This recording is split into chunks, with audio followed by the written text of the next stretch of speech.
Michael Jackson 150 साल जीना चाहता था। किसी के साथ हाथ मिलाने से पहले दस्ताने पहनता था, लोगों के बीच में जाने से पहले मुंह पर मास्क लगाता था। उसकी देखरेख करने के लिए उसने अपने घर पर लगभग 12 डॉक्टर नियुक्त किए हुए थे, जो उसके सर के बाल से लेकर पांव के नाखून तक की जांच दिन प्रतिदिन किया करते थे। उसका खाना लेबोरेटरी में चेक होने के बाद उसे खिलाया जाता था।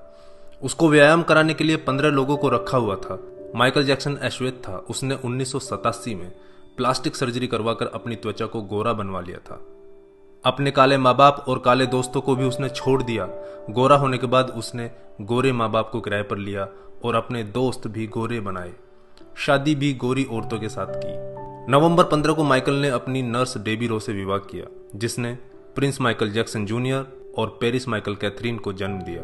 वो 150 साल तक जीने के लक्ष्य को लेकर चल रहा था। हमेशा ऑक्सीजन वाले बेड पर सोता था। उसने अपने लिए अंगदान करने वाले डोनर भी तैयार कर रखे थे, जिन्हें वह खर्चा देता था, ताकि समय आने पर उसे किडनी, फेफड़े, आंखें, किसी भी शरीर के अंग की जरूरत पड़े तो वह उनको आकर दे दे। उसको लगता था कि पैसे और अपने रसूख के बदौलत मौत को भी चकमा दे सकता है, लेकिन वह गलत साबित हुआ। 25 जून 2009 को उसके दिल की धड़कन रुकने लगी। उसके घर पर 12 डॉक्टर्स की मौजूदगी में हालत काबू में नहीं आई। सारे शहर के डॉक्टर उसके घर पर जमा हो गए, वह भी उसे नहीं बचा पाए। उसने 25 साल तक बिना डॉक्टर से पूछे कुछ नहीं खाया था। अंत समय में उसकी हालत बहुत खराब हो गई थी।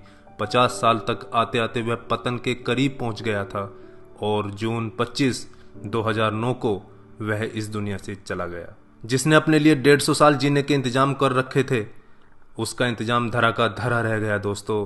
जब उसकी बॉडी को पोस्टमार्टम हुआ तो डॉक्टर ने बताया कि उसका शरीर हड्डियों का ढांचा बन चुका था। उसका सिर गंजा था, उसकी पसलियां, कंधे, हड्डियां टूट चुके थे।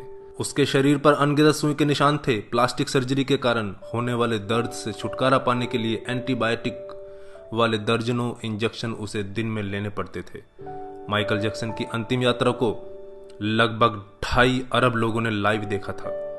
यह अब तक की सबसे ज्यादा देखी जाने वाली लाइव ब्रॉडकास्ट है। माइकल जैक्सन की मृत्यु के दिन यानी 25 जून 2009 को 3:15 पर विकिपीडिया, ट्विटर और इंस्टा मैसेंजर सभी क्रैश हो गए थे। उसकी मौत की खबर का पता चलते ही गूगल पर 8 लाख लोगों ने माइकल जैक्सन को सर्च किया।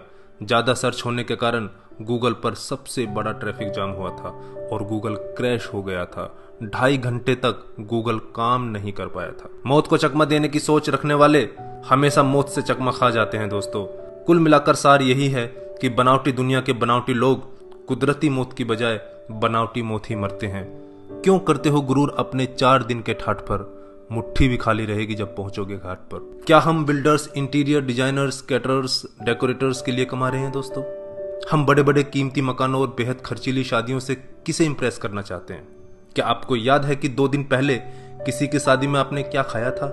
जीवन के प्रारंभिक वर्षों में क्यों हम पशुओं की तरह काम करते रहते हैं और काम में जुटे रहते हैं? कितनी पीढ़ियों के खान पान और लालन पालन की व्यवस्था हम करना चाहते हैं? हम में से अधिकांश लोगों के 2 बच्चे हैं, बहुत का तो सिर्फ एक ही बच्चा है। हमारी जरूरत कितनी है और हम कितना पाना चाहते हैं, इसके बारे में जरा सोचिए। क्या हमारी अगली पीढ़ी कमाने में सक्षम नहीं है जो हम उनके लिए ज्यादा से ज्यादा सेविंग कर देना चाहते हैं? क्या हम सप्ताह में 1.5 दिन अपने मित्रों, अपने परिवार और अपने लिए स्पेयर नहीं कर सकते? क्या आप अपनी मासिक आय का 5% अपने आनंद के लिए, अपनी खुशी के लिए खर्च करते हैं? सामान्यतः जवाब नहीं में ही होता है।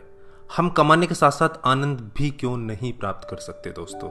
इससे पहले कि आप स्लिप डिस्क का शिकार हो जाएं, इससे पहले कि कोलेस्ट्रॉल आपके हार्ट को ब्लॉक कर दे, आनंद प्राप्ति के लिए समय निकालिए मेरे दोस्तों। हम किसी प्रॉपर्टी के मालिक नहीं होते, सिर्फ कुछ कागजातों, कुछ दस्तावेजों पर अस्थायी रूप से हमारा नाम लिखा होता है।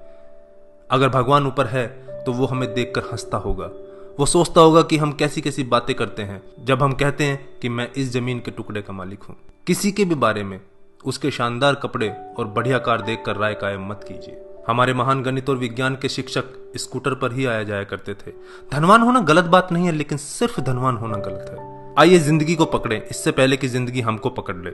एक दिन हम सब जुदा हो जाएंगे, तब अपनी बातें, अपने सपने हम बहुत मिस करेंगे। दिन, महीने, साल गुजर जाएंगे, शायद कभी कोई संपर्क नहीं रहेगा, एक रोज हमारी बहुत पुरानी तस्वीर देखकर हमारे बच्चे हमसे पूछेंगे कि तस्वीर में ये दूसरे लोग कौन हैं? तब हम मुस्कुराकर अपने अदरस आंसुओं के साथ बड़े फक्र से कहेंगे, ये वो लोग हैं जिनके साथ मैंने अपने जीवन के बेहतरीन दिन गुजारे थे। मेरे दोस्तों, जीना सीखिए। धन्यवाद। जय हिंद।